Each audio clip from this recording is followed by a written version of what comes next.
Joe, really great to have you on. Do you think Joe Biden's got anything to do with this tour? Is Nancy Pelosi going as the president's representative? Good morning. Well, actually, no. He'd prefer that she postpone the trip.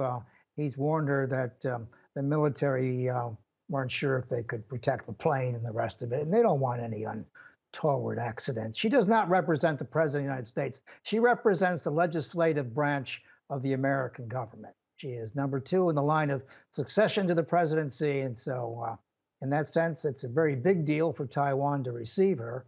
On the other hand, it doesn't make a lot of sense. I mean, it strikes some people as very provocative. I mean, I'm old enough to remember that the Taiwan was dealt with by President Nixon and Mao in the Shanghai Communique of February 1972, where the United States agreed at that time that there's only one China and Taiwan's part of China. And the deal since then was that as long as the Chinese are not aggressive, the Taiwanese will not declare independence. And both have become rich and prosperous as a result of that deal over the years. So I'm not sure what this is about, except that there are rights activists in Washington who are pushing very hard, both the Democrats and the Republicans, to insist on certain human rights in China, and particularly in Taiwan, that they be respected. So in a sense, we're entering a territory or some uncharted waters, because it's not clear. And keep in mind also for your audience that Nancy Pelosi has made a career of antagonizing Beijing. She's done so since her early days as a congresswoman, when she went and protested in Tiananmen Square a couple of years after the massacre there. So she's doing her own thing. She does not represent the president of the United States. In fact, I don't think the president of the United States actually needs this problem on his plate right now. Yeah, and I think President Xi Jinping pretty much made that clear to Joe Biden when they had that 2-hour-plus phone call, a video call a few days ago. Do you think when Pelosi arrives in these countries, which are American allies in Asia, the people she meets may be saying to her, please don't go to Taiwan because it's going to make our situation more complicated? Oh yeah, she actually compromises them in the event of a conflict with Taiwan. That is, if blood is spilt, these allies are going to have to make a decision. Of course, the secret is, the dirty little secret is that Taiwan, I mean, Chinese would not be attacking American assets there.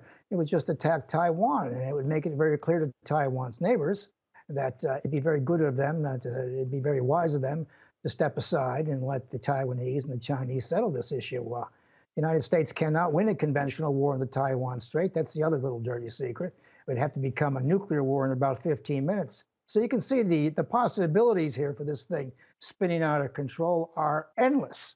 And we'd have all kinds of problems we don't need right now.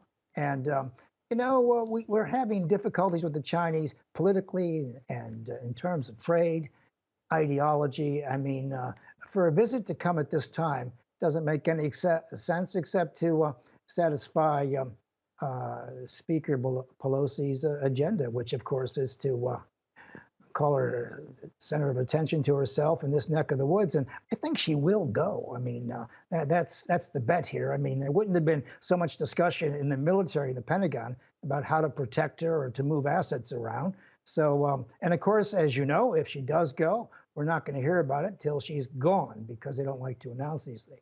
But the Chinese have made it very clear that if she shows up in Taiwan on a military plane, that probably Chinese military planes will escort that plane into Taiwan space before it lands. So the Chinese are under enormous pressure here. That is, President Xi Jinping is under enormous pressure to do something here.